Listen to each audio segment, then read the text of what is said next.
अन्न, वस्त्र आणि निवारा या मानवाच्या प्रमुख गरजा आहे. यापैकी काहींच्या गरजा पूर्ण होतात तर काहींच्या नाही. अशाच निराधार, गरीब तसेच भुकेल्या नागरिकांना पोटभर अन्न मिळावे म्हणून सोलापूर शहरातील विजापूर नाका येथील काही मुस्लिम तरुणांनी एकत्रित येत रोटी बँक ही संस्था सुरू केली आहे. मागील 6 वर्षात सिव्हिल हॉस्पिटल समोर 5 लाखहून अधिक गरजूंना व गरिबांना पोटभर अन्न दिले. कोई भूका नहीं रहेगा या उपक्रमांतर्गत रोटी बँकेने गरजू गरिबांना अन्नदान करत सामाजिक बांधिलकी जपली आहे. पाहूया त्याचाच हा एक स्पेशल रिपोर्ट.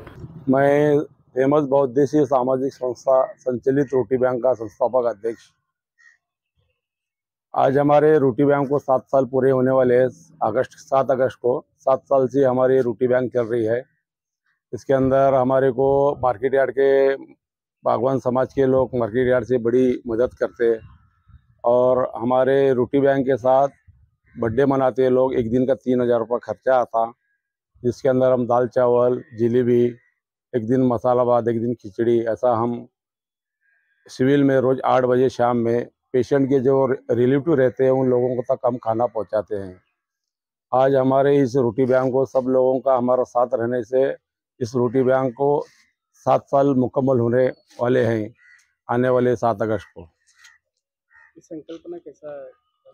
ये जो हमारे को संकल्पना जो आई हुई है, एक हम सामाजिक काम पहले से करते 7 साल पहले, मतलब कि हम हमेशा सिविल में आना जाना रहता था। गरीब लोगों को मिलना, उनका क्या दुख दर्द है पूछने के लिए जाते थे। एक वक्त ऐसा था कि हमारे चाची का वहाँ पे सिविल में एडमिट थे, उनको मिलने के लिए गए तो वहाँ पे एक औरत आई कि मेरे को खाना चाहिए, मगर हम लोग तो कोई भी रहते खाना लेके नहीं घूमते। तो मैंने उनको पैसा दिया तो पैसे लेने के लिए मना किया।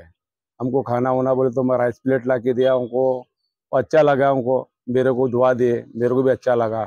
दूसरी बार भी यही घटना मेरे साथ हुई तो फिर मैं सोचा कि यहाँ वाकई में यहाँ लोगों को ज़रूरत है खाने की। सिविल में पेशेंट को तो खाना देते हैं मगर रिलेटिव को खाना नहीं मिलता। इसके लिए मैं हमारे दोस्तों के साथ ये बात की कि बाबा यहाँ पे सिविल में हमारे को खाना चालू करना है तो कैसा रहेगा। वो बोले ठीक रहेगा। तो अल्लाह का करम है, हम शुरू करें। आज 7 साल पूरे हो रहे हैं। जमीर पठाण हे आपल्या मित्रासह शासकीय रुग्णालयात उपचार घेत असलेल्या नातेवाईकांना भेटण्यासाठी गेले होते. त्यावेळी त्यांनी संबंधित नातेवाईकास मदत म्हणून काही पैसे दिले. मात्र संबंधित नातेवाईकांनी आम्हाला पैसे नको, 2 वेळच्या जेवणाची व्यवस्था करा अशी भावनिक साथ घातली. ही साथ जमीर पठाण यांच्या काळजाला लागली आणि आपल्या मित्रांना सोबत घेऊन 8 ऑगस्ट 2017 रोजी रोटी बँक नावाचा उपक्रम हाती घेतला. शासकीय रुग्णालयात सोलापूर जिल्ह्यासह धाराशिव, लातूर, बिदर, विजापूर, गुलबर्गा या विविध भागातून येणाऱ्या रुग्णांच्या नातेवाईकांना 2 वेळचे जेवण डब्याद्वारे पुरवले जाते. शहरातील मुस्लिम तरुणांनी एकत्रित येऊन रोटी बँकेची स्थापना केल्यामुळे गरजू, गरीब, उपाशी असलेल्या नागरिकांची रोटी बँक आधार बनली आहे.